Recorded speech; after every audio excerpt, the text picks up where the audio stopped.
আওয়ামী লীগ সভানেত্রী শেখ হাসিনা দেশে ফেরার ঘোষণা দিয়ে দেওয়ার পর থেকেই দিল্লিতে তার সঙ্গে আওয়ামী লীগের শীর্ষস্থানীয় নেতৃবৃন্দের একের পর এক বৈঠকের যেমন খবর পাওয়া যাচ্ছে, তেমনি নানা পর্যায়ে আইনি পরামর্শের একটা বিশেষ দল গঠনেও শেখ হাসিনা এবং আওয়ামী লীগ সক্রিয়ভাবে কাজ করছেন।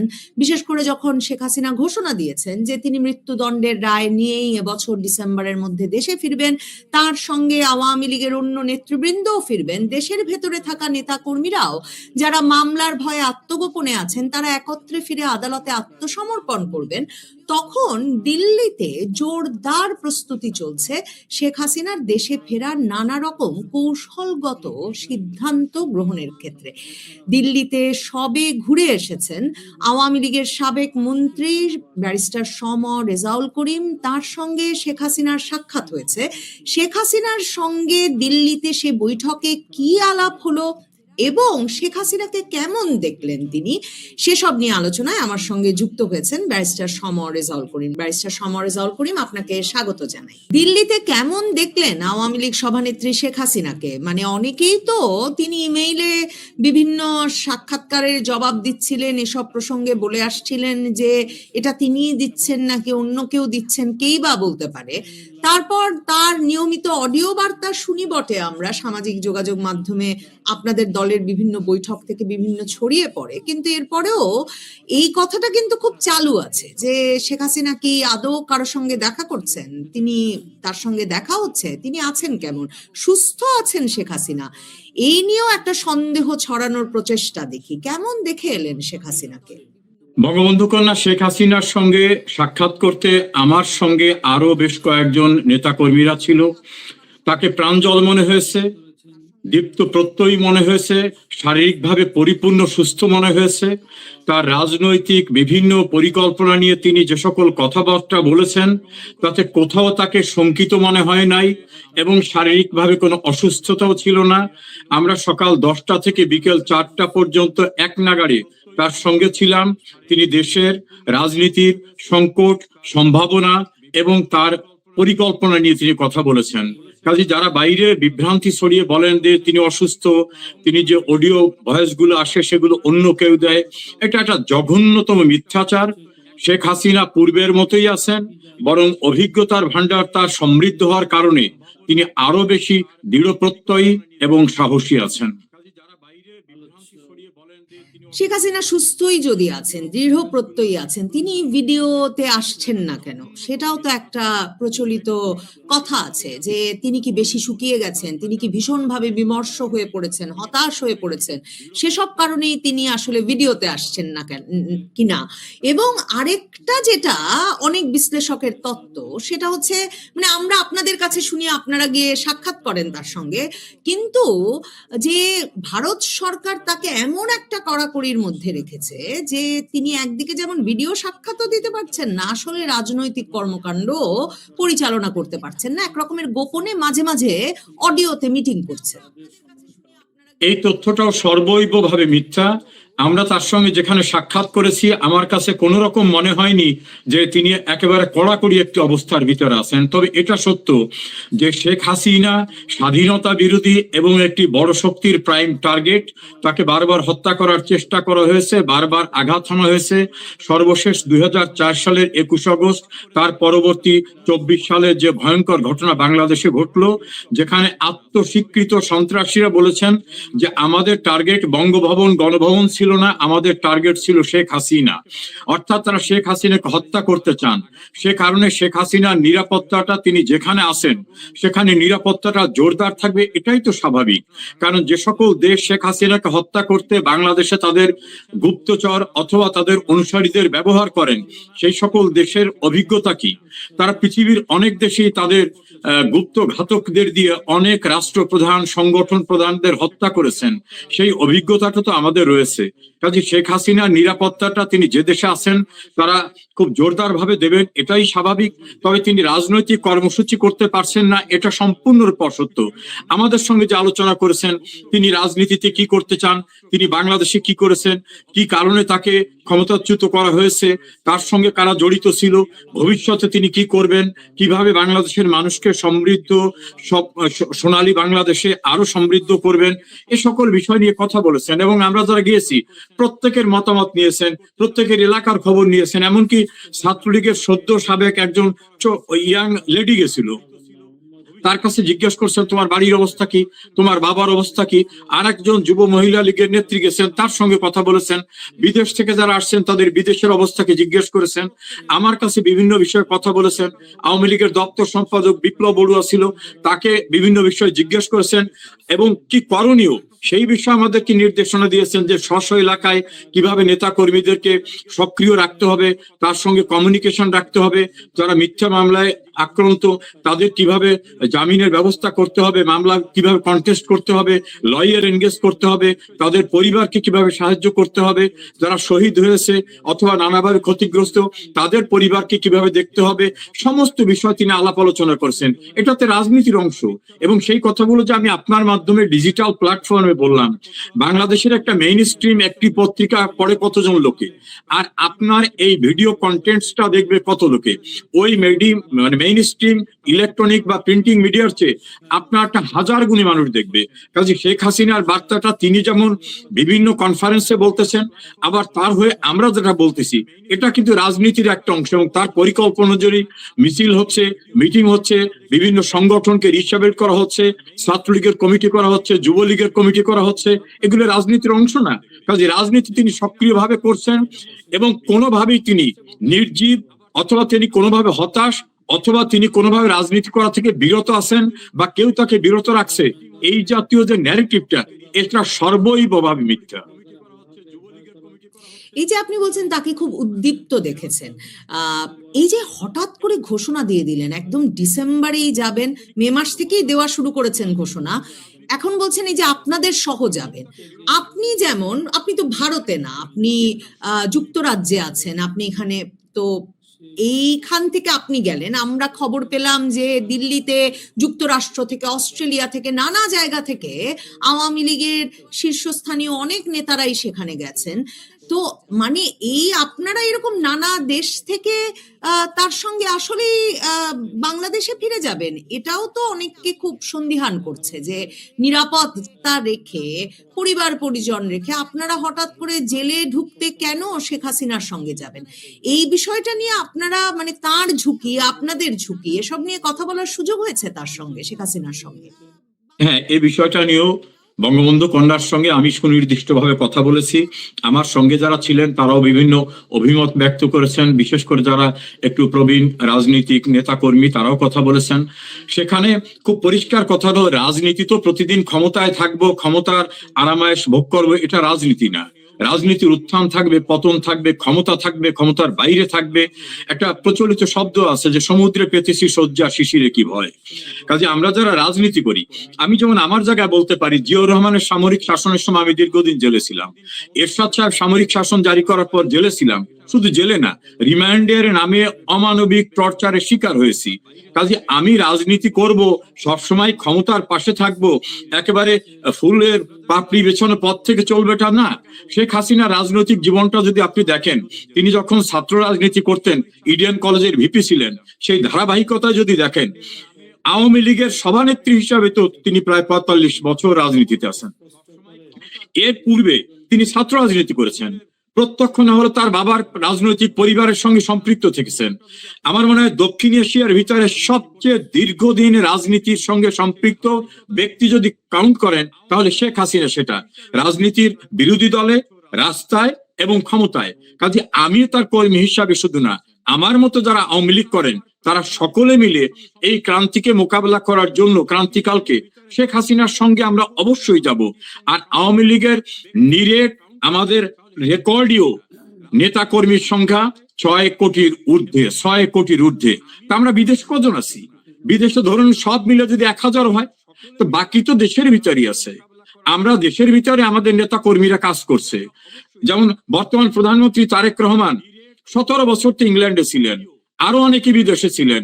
ফাঁসির দণ্ডপ্রাপ্ত ব্যক্তিরা দীর্ঘদিন বিদেশে ছিলেন, তারা বাংলাদেশে ফিরে যাননি। আর শেখ হাসিনা তো বিদেশে আসেননি, রাষ্ট্রীয় প্রোটোকলে, রাষ্ট্রীয় যানবাহনে, রাষ্ট্রীয় বাহিনী তাকে দেশের বাইরে নিরাপদ জায়গায় নিয়ে এসেছে। শেখ হাসিনা দেশ থেকে চলে আসেন নাই, কোনো মুসলিকা দিয়ে আসেন নাই, আমরাও কোনো মুসলিকা দিয়ে আসিনি। কাজে তার সঙ্গে আমরা যারা আওয়ামী লীগ করি, আওয়ামী লীগের কর্মী, আমরা শেখ হাসিনার সঙ্গে যাব এবং একসঙ্গে আমরা আশা করছি সবাই একত্রে দেশে যাব এবং দেশের ভিতর যে একটা আমি বলতে পারি যে আগ্নেয়গিরির অগ্নি উদ্গীরণের মতো একটা লাভা স্তূপ আকারে রয়েছে, এটার উদ্গীরণ যখন হবে তখন ওই দেশের ভিতরে কে ঠেকাবার চেষ্টা করবে, এতে কিছুই হবে না। কারণ আপনার নিশ্চয়ই মনে আছে 111 সরকার কিন্তু কোনো বিমান শেখ হাসিনাকে বহন করবে না এমন নোটিফিকেশন জারি করেছিল। আবার মামলার ভয় দেখাবে, আগরতলা ষড়যন্ত্র মামলায় বিদেশি এবং দেশি দুই পক্ষ মিলে কিন্তু ট্রাইব্যুনালের জজ হয়েছিল, দুই পক্ষ মিলেই কিন্তু সরকারি প্রসিকিউশন এসেছিল, বঙ্গবন্ধুকে সাজা দেবেই দেবে। সেই ট্রাইব্যুনালের জাজরা কিন্তু পালিয়ে গেছে, সে আদালত কিন্তু আগুনে পুড়ে গেছে। পাকিস্তানে বঙ্গবন্ধুকে মৃত্যুদণ্ড দিয়েছিল, সেই মৃত্যুদণ্ডাদেশ কার্যকর কিন্তু তারা করতে পারে নাই, যেমন ভাবে 111 সরকাররা পারে নাই। কাজে শেখ হাসিনার বিরুদ্ধে অবৈধ প্রক্রিয়ায় একটা মক ট্রায়ালের মাধ্যমে রাজনৈতিক উদ্দেশ্যে যে সাজা দেওয়া হচ্ছে, বিচার করা হচ্ছে, এগুলো নিয়ে শেখ হাসিনা মোটেও ঘাবড়াচ্ছেন না। এবং আমার জায়গা থেকে আমি বলতে পারি যে আমি অবশ্যই দেশে যাব এবং বিদেশে থাকা আমার বিশ্বাস প্রত্যেকটা আওয়ামী লীগের নেতাকর্মী শেখ হাসিনার সঙ্গে অথবা তার নির্দেশিত সময় আমরা দেশে যাব। কারাগার আমাদের কাছে নতুন কিছু না। আর আওয়ামী লীগের 6 কোটি লোকরে কারাগারে রাখার মতো কারাগার বাংলাদেশে নাই এবং এত শক্তিশালী পাকিস্তানি শাসকরাও রাখতে পারেনি। আর বাংলাদেশে এখন যারা রাখতে চায় ইউনূসের এক্সটেনশন হিসাবে, আমার বিশ্বাস তারা কিছুই করতে পারবে না।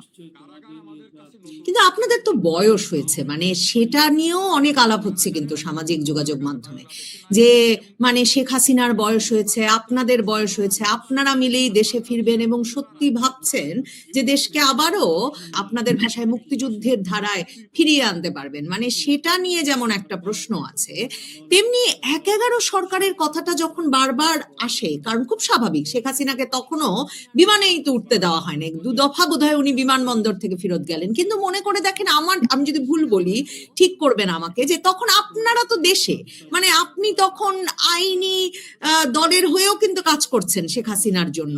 হ্যাঁ, তো এবার তো আওয়ামী লীগের এই শীর্ষস্থানীয় আইনজীবীরা বা আওয়ামী পন্থী আইনজীবীরাও শেখ হাসিনার পক্ষে বা আপনাদের কারো পক্ষে আদালতে দাঁড়াতে পারছেন না। তো তাহলে আদালতে এত একটা বৈরী পরিবেশ, আপনাদের বয়স বেড়েছে, মানে আপনারা উদ্দীপ্ত, যে সেই উদ্দীপনা আসলে ভেতর থেকেই আসছে নাকি আপনারা ভারতের কাছ থেকে, অন্যান্য আন্তর্জাতিক পক্ষগুলোর কাছ থেকেও ইতিবাচক ইঙ্গিত পাচ্ছেন? দেখুন, প্রথম কথাটা হচ্ছে বয়স তো একটা বিষয় আছে, এটা অস্বীকার করা যাবে না।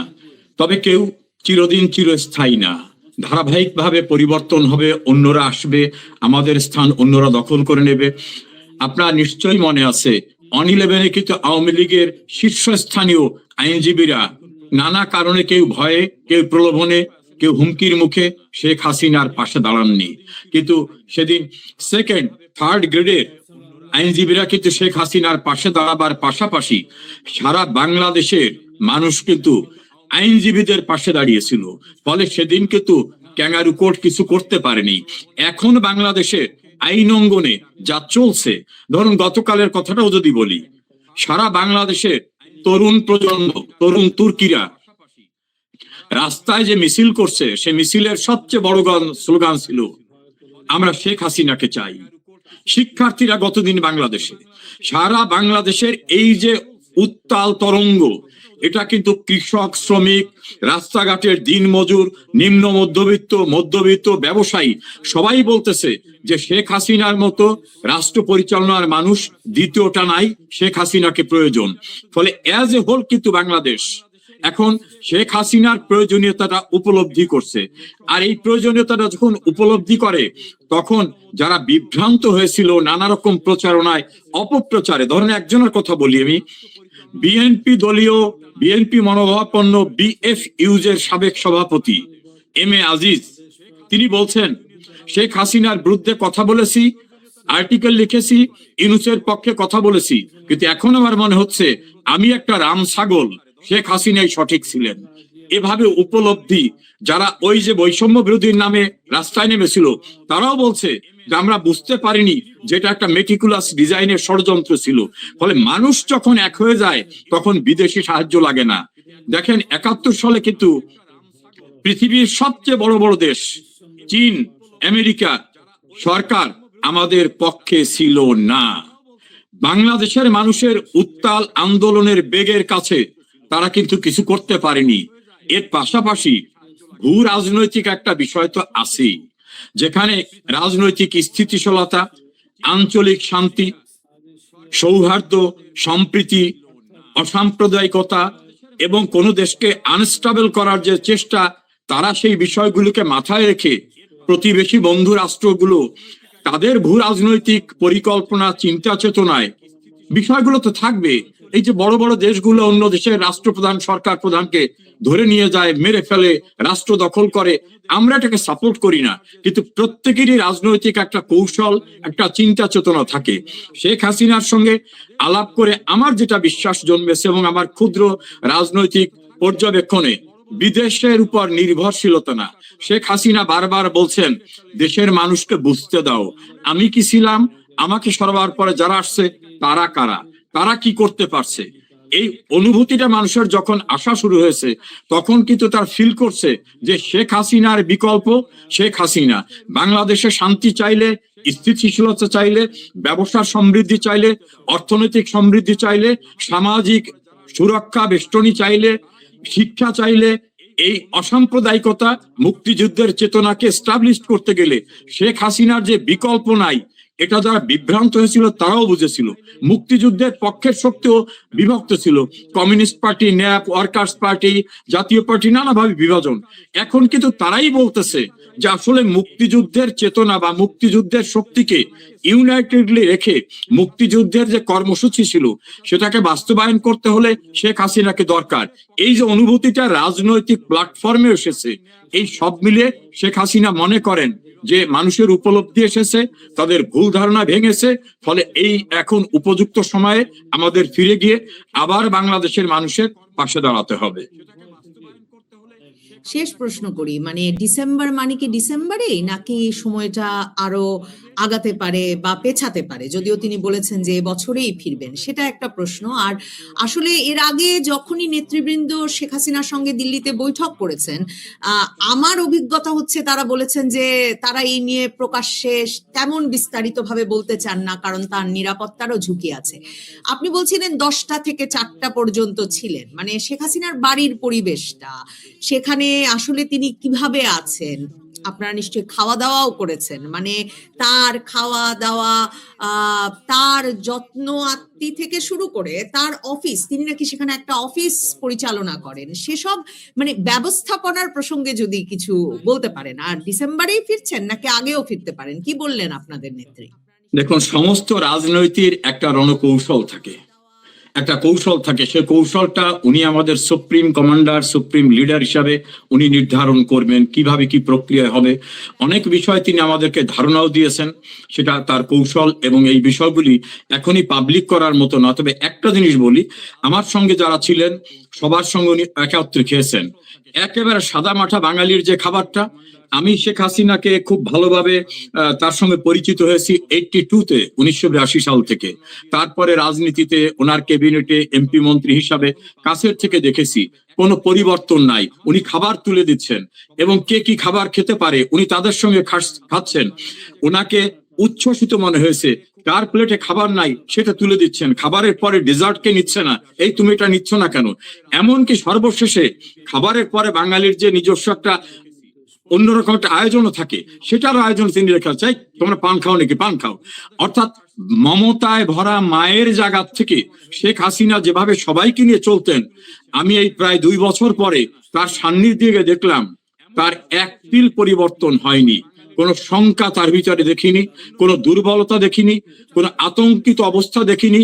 এবং যারা তরুণ ছিল তাদেরকে যেভাবে তিনি স্নেহ করেছেন, এমনকি আমি যখন ওনাকে সালাম করছি আমি কিছুটা ইমোশনাল হয়ে গেছিলাম, উনি আমাকে ধমক দিয়ে বলতেছিলেন, এই তোমরা ইমোশনাল হলে চলবে কিভাবে।